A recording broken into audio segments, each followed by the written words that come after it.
नमस्कार दोस्तों। पिछले वीडियो में अपन ने क्लास 8 के साइंस सब्जेक्ट का यूनिट नंबर 4 पदार्थ, धातु और अधातु के बारे में पढ़ा था। इनसे बनने वाले मुख्य मुख्य क्वेश्चंस को मैं आज इस वीडियो में लेकर आया हूँ। सबसे पहला क्वेश्चन है, अक्रिय धातु किसे कहते हैं? तो इसका आंसर होगा, कुछ धातुएं प्रकृति में स्वतंत्र अवस्था में पाई जाती है जिन्हें अक्रिय धातुएं कहते हैं, जैसे सोना, चांदी और प्लेटिनम, जो धातुएं किसी से क्रिया नहीं करती है। ठीक है।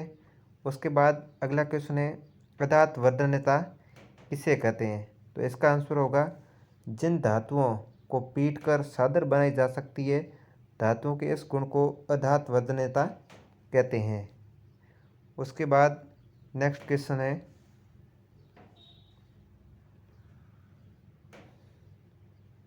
कहते हैं। ठीक है। इसके लिए अपन को लिखना है, जिन धातुओं को खींचकर लंबी तार बनाई जा सकती है, धातुओं के इस गुण को तन्यता कहते हैं। ठीक है। नेक्स्ट क्वेश्चन है, कॉपर में जंग लगता है तो उसका रंग कैसा हो जाता है? इसका रंग हरा हो जाता है। इसका कारण है संक्षारण। ठीक है। अगला क्वेश्चन समझने की कोशिश करें, धात्विक ऑक्साइड की प्रकृति कैसी होती है? धात्विक ऑक्साइड की प्रकृति क्षारीय होती है और अधात्विक ऑक्साइड की प्रकृति अम्लीय होती है। ठीक है। इनमें अंतर समझें। धात्विक ऑक्साइड की प्रकृति क्षारीय होती है और अधात्विक ऑक्साइड की प्रकृति अम्लीय होती है। ठीक है। अगला क्वेश्चन, धातु अम्ल से क्रिया करके कौन सी गैस मुक्त करते हैं? बहुत ही इंपॉर्टेंट क्वेश्चन है। इसका आंसर होगा hydrogen gas. Next question, pop ध्वनि के साथ जलने वाली गैस का नाम बताइए। तो इसका आंसर होगा हाइड्रोजन गैस। इसे पॉप टेस्ट भी कहते हैं। अगला क्वेश्चन है, कॉपर सल्फेट के जलीय विलयन में जिंक डालने पर कॉपर सल्फेट का नीला रंग अदृश्य हो जाता है। इसका क्या कारण है? तो इसका आंसर देखिए, कॉपर सल्फेट का नीला रंग अदृश्य हो जाता है क्योंकि जिंक अधिक क्रियाशील धातु है, तो वह कॉपर को विस्थापित कर देता है। इस अभिक्रिया को विस्थापन अभिक्रिया कहते हैं। ठीक है। ये कौन सी धातु अधिक सक्रिय है या कौन सी धातु कम सक्रिय है, इसको देखने के लिए सक्रियता श्रेणी बनाई गई है। नेक्स्ट क्वेश्चन देखो, बहुत ही इंपॉर्टेंट क्वेश्चन है, एक ऐसे धातु का नाम बताइए जो कमरे के ताप पर द्रव अवस्था में पाया जाता है। बाकी सभी धातुएं कमरे के ताप पे ठोस अवस्था में पाई जाती है, लेकिन एक अपवाद रूप में पारा ऐसी धातु है जो कमरे के ताप पे द्रव पाई जाती है। Very very important question. अगला क्वेश्चन देखिए, सल्फर तथा ऑक्सीजन की अभिक्रिया से बनने वाले उत्पाद का नाम लिखिए। क्या होता है जब इस उत्पाद को जल में विलय करते हैं? इस अभिक्रिया का रासायनिक समीकरण भी लिखिए। तो इसका आंसर देखिए, सल्फर डाइऑक्साइड का निर्माण होता है। जब सल्फर डाइऑक्साइड को जल में विलय करते हैं तो सल्फ्यूरस अम्ल का निर्माण होता है। इसका आप समीकरण भी देख सकते हैं, SO2 sulphur dioxide plus H2O जल में विलय करने पे H2SO3 का निर्माण होता है, जिससे बोलते हैं सल्फ्यूरस अम्ल। ठीक है। H2SO3। एक होता है H2SO4, उसको बोलते हैं सल्फ्यूरिक अम्ल, और H2SO3 को बोलते हैं सल्फ्यूरस अम्ल। इसमें अंतर है। ठीक है। अगला क्वेश्चन देखते हैं, कॉपर को लंबे समय तक नम वायु में रखने से एक हरे रंग की परत सट जाती है। इस हरे रंग की परत का नाम बताइए। ठीक है। तो ये हरा पदार्थ कॉपर हाइड्रोक्साइड CuOH ऑल्टवाइस CuCO3 और कॉपर कार्बोनेट CuCO3 का मिश्रण होता है। ठीक है। अगला क्वेश्चन, ऐसे दो धातुओं के नाम बताइए जिसे चाकू से आसानी से काटा जा सकता है। तो इसका आंसर होगा सोडियम और पोटेशियम। सोडियम का प्रतीक होता है Na और पोटेशियम का होता है K और कैल्शियम का होता है Ca। ठीक है। अगला क्वेश्चन, फास्फोरस को जल में क्यों रखा जाता है? तो इसका आंसर देखिए, फास्फोरस एक ऐसी सक्रिय धातु है जिसको खुली वायु में रखने पर तुरंत आग पकड़ लेता है। ऑक्सीजन से संपर्क में न हो इसलिए इसे जल में डुबोकर रखा जाता है। नेक्स्ट क्वेश्चन, उस गैस का नाम बताइए जिसके जलने पर पॉप की ध्वनि निकलती है। इसका आंसर होगा हाइड्रोजन गैस। इसको पॉप टेस्ट भी बोलते हैं, जिसको जलाने से फट फट यानी पॉप की ध्वनि उत्पन्न होती है। नेक्स्ट क्वेश्चन देखिए, मैग्नीशियम रिबिन को वायु में जलाने पर क्या होता है। तो इसका आंसर है magnesium oxide MgOS halt wise का निर्माण होता है, जिसे बोलते हैं मैग्नीशियम ऑक्साइड। ठीक है, अगला क्वेश्चन देखिए, पॉप ध्वनि क्या दर्शाती है। पॉप ध्वनि हाइड्रोजन गैस की उपस्थिति को दर्शाती है।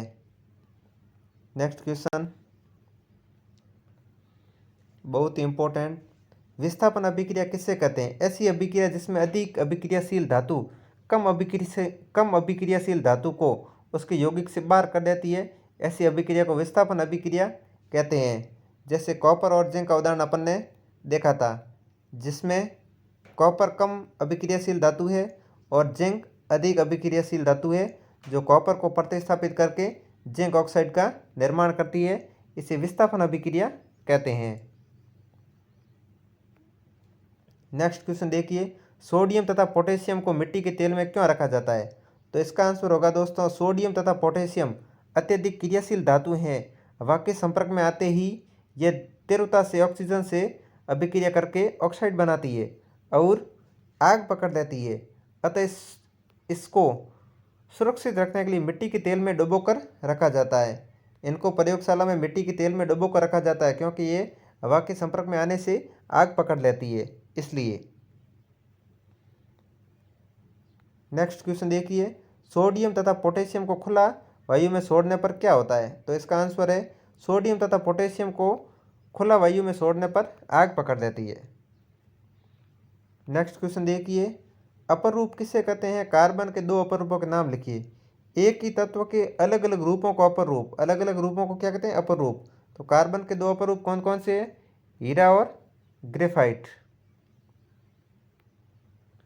हीरा, ग्रेफाइट, एक और होता है जिसको बोलते हैं फुलरिन। ठीक है,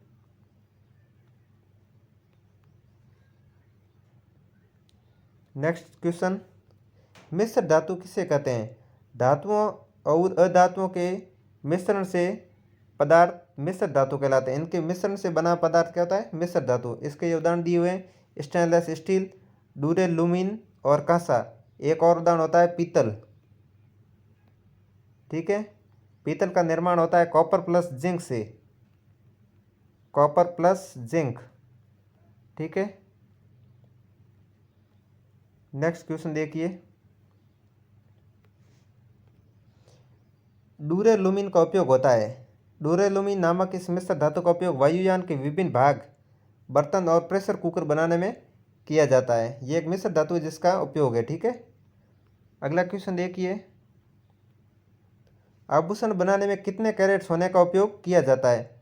आभूषण बनाने में इसमें लिखा हुआ 24 कैरेट सोने का उपयोग किया जाता है, जिसका कारण मैं आगे आपको बताऊंगा। इसमें 24 कैरेट सोने का उपयोग नहीं किया जाता है, क्योंकि 24 कैरेट सोना शुद्ध सोना होता है और शुद्ध सोने से किसी भी आभूषण का निर्माण नहीं किया जा सकता है। अगला क्वेश्चन देखिए, हाइड्रोकार्बन क्या होता है। कि नहीं 3 हाइड्रोकार्बनों के नाम लिखिए। इसका आंसर है हाइड्रोजन तथा कार्बन से बनने वाले यौगिकों को हाइड्रोकार्बन कहते हैं। और इनके उदाहरण देखिए,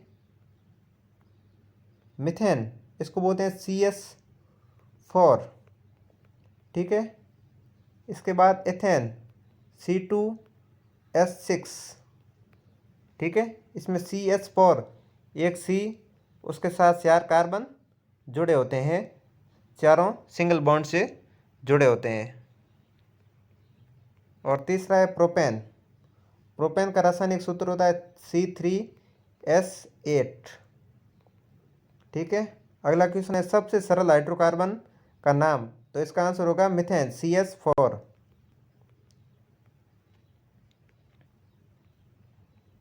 अगला क्वेश्चन है, सोल्डर क्या होता है और कहाँ उपयोग किया जाता है।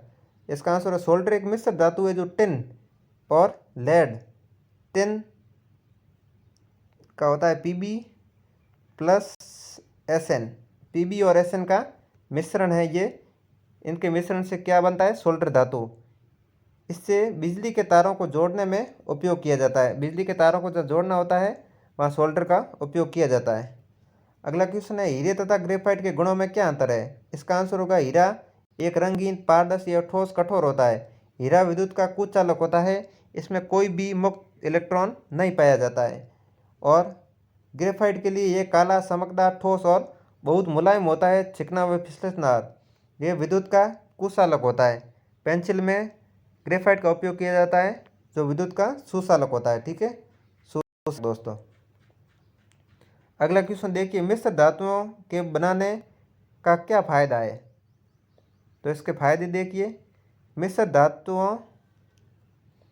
धातु तत्वों के मुकाबले अधिक मजबूत एवं कठोर होती है। ठीक है। दूसरा देखिए, मिश्र धातुओं पर जंग नहीं लगता है। तीसरा, मिश्र धातुओं से उपयोगी वस्तुएं बनाई जाती है। अगला क्वेश्चन सोने के बारे में था जो मैंने आपको पहले बताया था। इसमें आप देखिए, शुद्ध सोने के आभूषण क्यों नहीं बनाए जा सकते हैं।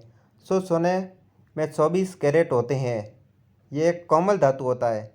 अगर शुद्ध सोने का आभूषण बनाए जाते हैं तो वे अपना आकार नहीं रख सकते, कोमल होगा तो आकार नहीं रख सकते, इसलिए ये शुद्ध सोने से नहीं बनाए जाते हैं। इनमें कुछ अलग धातुएं जैसे कॉपर का मिश्रण किया जाता है। शुद्ध सोना हमेशा 24 कैरेट होता है, लेकिन जो आभूषण बनाए जाते हैं वह शुद्ध सोने से नहीं बनाए जाते क्योंकि शुद्ध सोना बहुत मुलायम होता है।